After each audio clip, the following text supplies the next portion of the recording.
আসসালামু আলাইকুম সবাইকে। আমি তাসনিম জারা, ঢাকা ৯ আসনে ফুটবল মার্কা নিয়ে স্বতন্ত্র প্রার্থী হিসেবে নির্বাচনে অংশগ্রহণ করছি। আপনারা অনেকক্ষণ ধরে অপেক্ষা করেছেন, সেজন্য ধন্যবাদ। কিন্তু আসলে বেশ কিছু জটিলতার মধ্যে আমাদের যেতে হচ্ছে। বিভিন্ন কেন্দ্র থেকে নানা অজুহাতে আমাদের পোলিং এজেন্টদেরকে ঢুকতে দেওয়া হচ্ছে না বা বের করে দেওয়া হচ্ছে, এবং বানোয়াট কিছু নিয়ম বানিয়ে এই অজুহাতগুলো দেখানো হচ্ছে।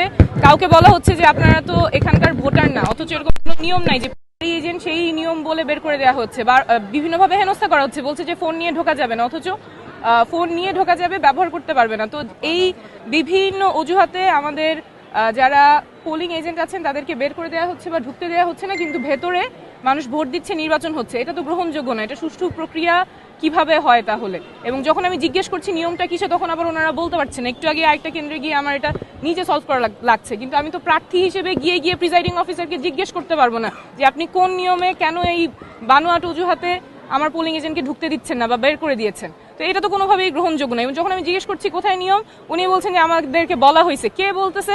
ওনার না, ওইটা নামও উনি বলছেন না। তো এটা তো গ্রহণযোগ্য হতে পারে না কোনোভাবে। আমরা চাইবো যে সুষ্ঠুভাবে নির্বাচন হবে, এবং এই যে বিভিন্ন অজুহাতে আমাদের পোলিং এজেন্টদের ঢুকতে দেওয়া হচ্ছে না, বের করে দেওয়া হচ্ছে, এটা কোনোভাবেই গ্রহণযোগ্য না। আমরা অনেকগুলি কেন্দ্র থেকে এরকম খবর পাচ্ছি, অনেকগুলি কেন্দ্র থেকে। কোনো অভিযোগ আছে? সুনির্দিষ্টই তো বললাম। সো আমাদের অনেকগুলো কেন্দ্র থেকে রিপোর্ট আসতেছে, পোলিং এজেন্ট ঢুকতে পারতেছে না বা বের করে দেওয়া হচ্ছে।